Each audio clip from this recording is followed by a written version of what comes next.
everyone, Ivy League Gaming here, and today we're playing Dragonheir Silent Gods. For today's video, we're gonna do a little tips and tricks regarding 5 things you probably have missed.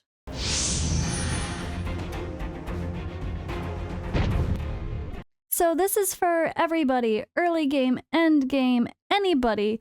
There's so many little things that I will notice like on, I guess, a daily basis that are not completely obvious, to be honest. And there's some things that are like kind of written into codes that they don't tell us. So I just wanted to point out some really key things that can help you guys be really efficient and get free stuff, or just make you aware of the way some things work that are not so obvious. So let's get into it. Let's go into tip number 1.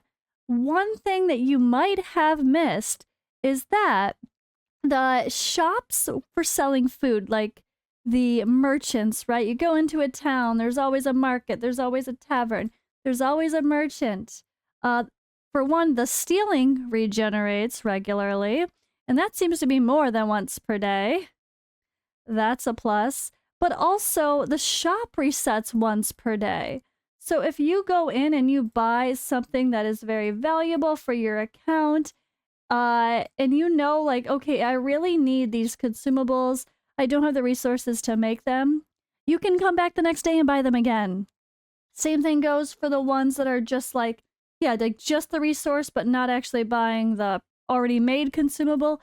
All of these kind of grocers, these kind of shops, these merchants that have the food reset every day. And that is huge. It just is a way to be able to make the exact consumables you need. And that makes it easy too, so you don't have to stock up too much. For every time you see a merchant, you don't need to just buy everything for no reason. You know you can always come back. And like, I personally remember Lavano because this guy, I mean, he has everything. If we need anything funny for the Red Sweets missions, he's here. Crimson Irises are what makes the Red Sweets. That's easy. And yeah, he has all the good stuff. So I remember Lavano is a place to go if I really need some consumables and I'm running low and don't have the resources to make some. And speaking of Lavano and the merchants, this is a bonus tip. There's this hidden merchant right here. And it's one of those things you wouldn't notice. Like if you're just wandering, you're like, okay, you might not even see this person up in the corner until you get closer and then this pops. So this girl here, again, some pretty good resources. She's got me, which is used for attack and like everything. A couple really good consumables that are pre-made. Cheese, meat pies, or fruit pies. A lot of Bay Reach grapes for making those wines. Berries, you know. This is another really good one. So it's definitely something I wanted to point out because it's really easy to miss. And it's a really important resource in the game. It could help you 3-star something if you're close but not quite there. If you can already do everything easily, you can still use consumables to make your builds easier. Like if you want to add some extra resistance and not have to put it into the kit. Or if you want to just make your runs faster by adding extra attack or damage, it makes it kind of easy. There's also a huge thing and an easy way to get some pretty decent free gold coin. So, all right, we were here talking to a merchant, right? Any merchant. So if when you go to trade, you're going to see this sell button that you probably ignore. Now, obviously, we usually sell our gear, but you can do that outside of this screen. But there's some other stuff you can sell that might not be as obvious that you should sell it. Now, we're not going to, like, some of these things will be like, can't be sold, okay. Obviously, let's not sell the stuff that we already got from merchants. We kind of need those for consumables. But here, so at the bottom, so behind me, this exclamation point over here, this is what we're looking for. So you're going to see some pretty unique things. Now, some of these sell for really good. Some of these are interesting books that just give a little story and then you're done with it. Some of them are cookbook recipes, even though they don't say they're a cookbook recipe. So once you've done it, though, once you've dealt with it, If you've saved it, if you've saved the recipe, if you've made it so it saves in your cooking pot at camp, you can sell this. This is like 80. Some of these only sell for very little, so they're not as great. But like this one sells for 80,000. This is very low, only sells for 500. That's one to consider. Same thing. These cookbooks don't always sell for great. But you're gonna run into some things that actually sell for pretty impressive amounts. And what you're looking for is something in the text to make it obvious that this item is intended to be sold. And I feel like this is one of the things I didn't do all season last year, and I realized, oh my gosh, like you're missing a lot of gold, and it all adds up. Everything's expensive, especially early when you're just so excited to level up your first pieces of epic gear, your first pieces of orange legendary gear, and you're just so excited, and you level up stuff you probably shouldn't. Gold coin is important. So here's what you're looking for. Maybe selling it to a merchant could fetch a good sum. Sell. Boom, 100,000. This golden egg that's just sitting here collecting dust in your inventory for no reason. He said it could be sold at a good price to a merchant. They're literally telling you to go sell this stuff. 150,000. Boom. Sold. All right, this fancy mask from a party. It's highly collectible, and many merchants and collectors on the continent would pay good money for it. 250,000 gold. Boom. So I want to say last year, once I figured this out, I actually wanted to see if certain merchants paid more money for certain items, but through all my testing that I could do, everything was exactly the same. So in case you're wondering, that is the case. Again here, crude dye, you might be able to exchange it for some gold with a merchant who can recognize its value. 100,000. Boom. That just skyrocketed my gold. I'm slacking. So this one's hard. So this root vine bracelet, I don't remember where we got this one. The precious bracelet makes the wearer feel more comforted by the forest. I said it's used to complete various quests. But I think at this point, if it's a part of a quest item, a quest that we haven't completed yet, it says cannot be sold. So I do think, I hope this is the case for this one. This one doesn't directly tell you to sell it, but it's here. I hope it's okay to sell that one. I hope it's okay. But yeah, a lot of these are specific quest items, so some things just cannot be sold, but you can double check, click your stuff, see what can be, and sell all the big items, and you're gonna get a ton of stuff. It's pretty impressive how much you could actually get. And yeah, it's one of those things that's very easy to look past. All right, tip number 3 is regarding detecting things. And I'm talking about things that are going to lead to chests. So let's say you are walking here and you reach this intersection and the little dice start rolling above your head. And it said detection failed. And then you're like, oh, okay. Like, you know, it's like, oh, I failed. I guess I'm not finding anything cool. No, what you do is you run away and then you run back and it makes it trigger again. And this is why a lot of those other stats are not that important for attributes, because you can just do it again. If your strength test fails for moving a boulder, you can just do it again. You know, that's the kind of thing that's really simple. If your wisdom isn't good enough and you can't detect something instantly while walking around, you just run away, run back, and it'll trigger the detection again. I don't have an example to show, but I'm sure you guys know what I mean. It'll be like, you have entered a treasure hunting area. Like, that's one of those things. Or sometimes it's just part of a quest or new area you're exploring, and it'll pop up with a detection of something. And whatever that detection might be, you can always retry it, I guess, so to speak. And speaking of those points in the map, I guess this is a bonus tip. In your bag, if you have any actual treasure maps, ones that say treasure map, I think they show here actually. They show like this is a blueprint, you read it. This sort of the password, this is telling you what you needed to do for that puzzle that we already completed. But some of these will have a treasure map. Like, oh, here it is, this one. Here's a good example. Treasure map, perfect. Have you heard of the whispering of the Elven Spring? I guess even the wood elves have no idea the secret hidden in the whispering. Listen carefully, and it's somewhere nearby. The whispering of the Elven Spring. So that means I have not collected that treasure yet. So I think they're talking about the area that is like over here, this little spring, right? The spring of eternal. Let's go see. So I think we just gotta go near. We gotta go near it. So this is okay. This is a bonus tip. This is 6 tips.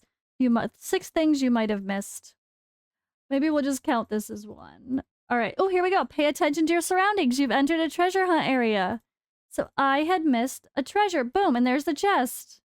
There's the chest. And now once you find the chest, it says that map is no longer in use. And hey, guess what that was? One of those poetry pages that everyone always complains about.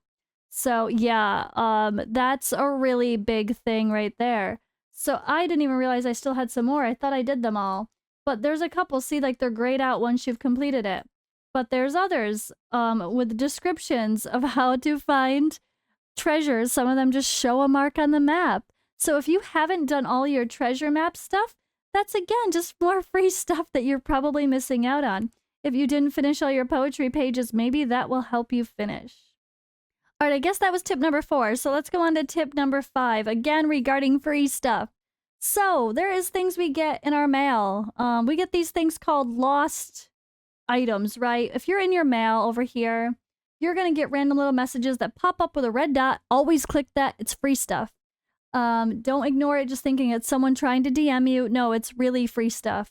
So I've already collected a couple for today, and we realized you can collect multiple, at least 2 a day. I don't know the exact pattern. We're trying to figure it out, but it's not. I thought it was once per hour, but it does not generate that often. But they generate in the same spot. So when you're doing your daily routine, one of your daily routines should be checking out these fancy spots. So I'll give you my example that I'm using now, Mound of Fallen Leaves. So this is where the treasure chest is for let's not track. Let's just go there. For the, lost items. So I've already done this a couple times. I've tried coming back. I thought it was every hour. I've already done it twice. It's like, nope, you're good. No more. And yeah, right here, it'll populate multiple times, at least twice a day. Maybe every 6 hours, maybe every 12 hours it resets. I'm not sure. But at the very least, 2 of these every 24 hours. And there's also other points they spawn, but you can't get them from multiple places if you already have. One of them is up here by Dragonblood Ridge. And the other one is over here in Whispering Forest. So these are where the lost items automatically spawn, the same place every day. There's other ones too, I'm sure, on this other side of the map. But I figured just pick one spot and go back to it a few times a day. Check it early in the day, check it later in the day, and it's more free stuff. And always make sure you hit your inbox and go and claim it as well. And tip number 6 is, well, about the horn. So one thing that they don't say that will probably be obvious if you've been paying attention because you're going to see the same characters, but I wanted to make sure you guys know that the horn only lets you get a certain legendary from each element. And it's been 1 legendary from each element. They changed it from last season. At one point it was like season 1 or CBT 1, I think, was Jillian, and then it became Sagomir. But when you're choosing your things and hoping to get the legendary of your choice, I used to always be like, I want Vitar, I want Storm, except your fate. But so I would always put what was frosty and ranged and whatever, like wicked, things that I thought would be Vitar, but she's not someone you can even get from the horn. So out of the options from the horn, you're going to want to pick the one that you would want the most. Now, I don't see any of the one I want. Maybe Elegant is the girl. I'm just going to select this one maybe for Felicity. She's an elegant little child, right? And like most cases, you're going to get under 10 99% of the time. Okay, so who can you get from the horn then? So these are going to make you kind of decide which ones you should go for. So when it comes to fire, Felicity is the fire option. This is important to know. But yeah, you have to obtain her in order to see the other details of what she is. So if you see wild, if you see fire, human, you know that she is one. And how to obtain it says summon heroes, but you actually can get her from the horn. They don't have it properly noted. From the ice characters, you can get Okadir.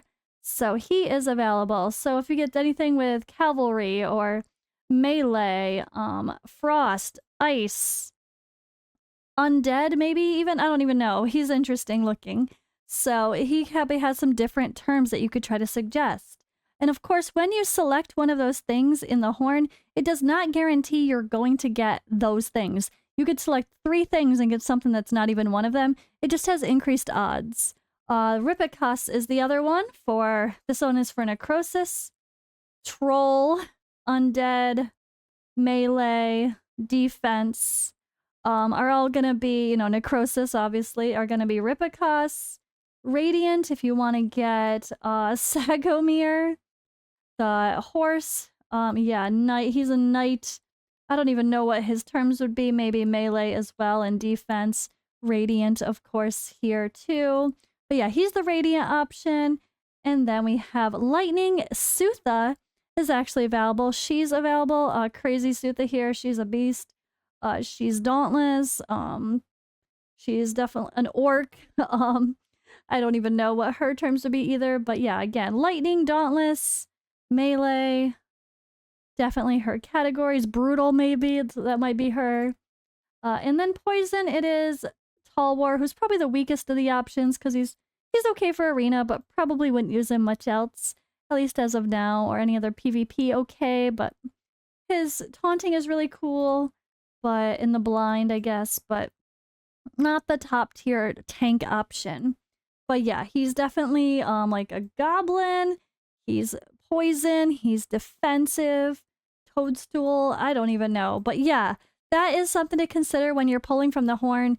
Pick your favorite out of the ones that you can actually get and try to put in those in case you do roll for a legendary. You can hopefully get the one you want. But yeah, that's all for this video. Ended up being 6 tips, 6 things you might have missed. I'm sure there's a ton more. But yeah, I hope this was helpful, and I'll see you in the next video.